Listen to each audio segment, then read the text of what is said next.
is the vision and communication of Israel to the West is almost diametrically opposed to what it has to communicate to its own neighborhood. Exactly. Humanitarian concern must be displayed because it's part of Israel's fundamental values and it wishes to obey international law and norms. And yet there has been a sense that to talk to the Arab world has required a firm hand, an iron fist, a deterrent, almost a sense of unforgiving power. How can Israel maintain those values of social justice, Western Judeo-Christian ethics, and exist in this region where on its doorstep, and we've seen it proven, it's no longer hysteria, you can't say it's hysteria, it's confronted by enemies who maybe don't hold that. You've been someone that's interacted a lot with the Arab world, actually. Do you think there's a lesson that Israel is trying to teach the Arab world, or Israel needs to become a little bit more Middle Eastern? That's a great question, and I think you really hit the nail on the head of the juxtaposition of where we find ourselves in. And almost maybe the reason why our communication war has failed so dramatically, because we're trying to do two things for two completely different audiences for two different reasons. You're right. We are a bastion of Western civilization, liberal values. On the other hand, we're fighting in the most vicious 7th century style war, which is what Hamas did on October 7th, when they raped and they killed and they beheaded people. That's 7th century war, and under the lens of a Western liberal democratic world. So that is the juxtaposition that we find ourselves in. And one thing I always say to people, and this is something I actually learned from the Arab world and from my interactions when I was involved in Abraham Accords work, people respect people who respect themselves. And I think that a lot of people miss that. The Arabs respect you more when you respect yourself. When you say, I'm up to here. And you know who's a bit like that also? Trump. Trump understands the Arab world better than any American leader that has ever been. Because he speaks their language. Because he's kind of got the same mentality in a way. He likes winners. He doesn't like losers. What does that mean? It means he likes people who win, who fight, who respect themselves. He likes winners. It's funny because I wrote a piece some months back now about how Trump speaks Arabic. And obviously I didn't mean he speaks the language, but exactly that. Definitely. When he spoke about his initial Gaza plan, the Riviera, yes, everyone mocked him. And that video that was released with the AI and all of that, it was seen as comic. But in reality, I felt exactly what you've just said. It was speaking to the Arab world and saying a big gold statue of Trump is what I think you're going to understand. And similarly with recently, there's plenty at play at the moment about what's happening going forwards with the ceasefire and what have you. But that whole display, to spend that long in the Knesset, giving that speech, listening and outpouring of love bombing Israel, keeping the Arab world waiting in Egypt while he did it, showed an enormous, I think, literacy in how the Middle East speaks. Absolutely. And even more than that, people, when he was in Qatar, he went to Qatar and he went to Saudi Arabia, and everybody, I was actually interviewed by Channel 4. A typical hostile interview saying, oh, he's gone, he's ignoring Israel, isn't he? And I said, no, he's not ignoring Israel because he's just set up the Gaza Humanitarian Fund to try and create an alternative from Hamas feeding people and Hamas stealing the aid. So he's doing what a friend is doing. And I don't consider him not a friend because he's gone to Qatar and Saudi. But what he was doing was the opposite. He showed, who would have imagined that the 20 living hostages would have come home?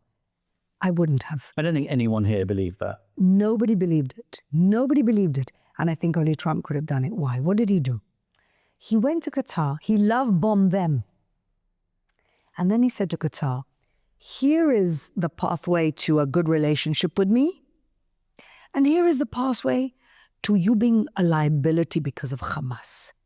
Which one do you want? I'm simplifying a complicated nuanced strategy. But that's essentially what he did. Well, he simplifies quite a great deal. This is what he did. And people said, oh, he went to Qatar and got nothing back. Got nothing back. And then Israel attacks Qatar. Do you think for a second he didn't know that was going to happen? Of course he knew it was going to happen. I'm convinced he knew it was going to happen. But what happened as a result of that? He got the 20 hostages home. 20 living hostages home. Only Trump could have done that. And I think that what he did was he said to Qatar, you want me? You do this for me? And then I'll give you anything you want, or this is the beginning of our relationship. And that is speaking Middle Eastern language. You bomb them with honor, with respect. You know, when MBS was just in the White House, and that, you know, what you will say about Trump is he knows how to respect his guests. I mean, you could say that he didn't respect Zelensky, but you could say Zelensky didn't respect him, whatever. I'm not talking about Zelensky. He had MBS there. Somebody asked him a very sensitive, almost insulting question, a good question for a journalist. And Trump's like, don't be rude to our guests. He gets the Arab world. He gets the Arab world when he says, don't be rude to my guests. My guest is to be honored. That's the Arab world right there.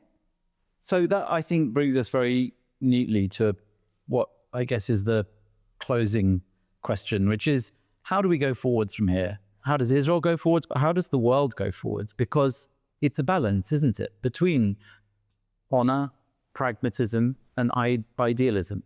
Even when we look north from here in Israel towards Syria, there is the potential after the Assad downfall of building some sort of new future. But on the other hand, Syria is now led by a jihadist terrorist. Yeah, who Trump loves. Right. And to some extent, Israel is willing to talk to.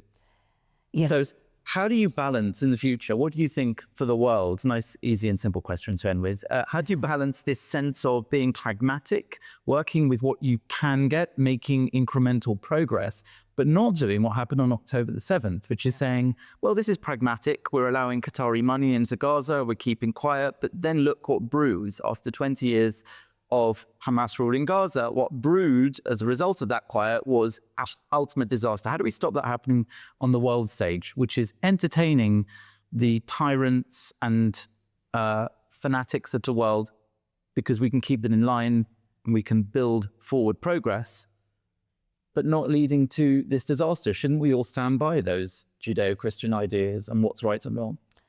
Absolutely. Look, I think that bottom line, the Hitler of today is the Islamic Republic of Iran. Everything comes from there. Qatar are in bed with them to a huge extent. You know, they share gas fields. And they are, you know, even though Qatar is the Muslim Brotherhood and they're Sunnis, but they're in cahoots with the Shia radicals. There's definitely in cahoots. It's two heads of one monster, in a way, or Islamic Republic being a bigger monster. So I think that we can talk until the cows come home about pragmatic and dealing with leaders and having a balance and all that. But ultimately, you've got to get rid of the head of the snake, and the head of the snake is the Islamic Republic of Iran. Once the Islamic Republic is brought down, Qatar will change its tune, because Qatar is a country of 300,000 people that has unlimited gas fields. And it would be so easy for Saudi to just come take over Qatar, and that would be that. And the reason that Qatar funds what it funds and does what it's done is for self-preservation. Because they've got more money than God, they can do that. They're playing everybody against each other. They're trying to create the deconstruction of the West by funding the academics to hate America. They are very clever actors. But Qatar also pragmatic. The minute you get rid of the Islamic Republic of Iran, my guess is that they will hedge their bets towards the other side. But that's just my opinion. But the other side isn't necessarily us. The other side is Sunni rising radicalism. Yes. Our main problems at the moment continue to be the Islamic Republic of Iran, but then we've got now Turkey and Qatar that are the ablers and abettors, and you've got Erdogan who wants to recreate the Ottoman Empire. So we've got plenty of problems. I think the main thing Israel has to do is set a red line that we don't let anybody cross. And what happened in the last 10 years that led to October 7th is that the lines were crossed and we kept pushing the lines.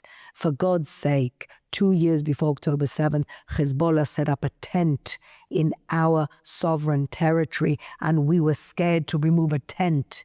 So we were being too much. I always say that in Israel, and Bibi was kind of the master of conflict management.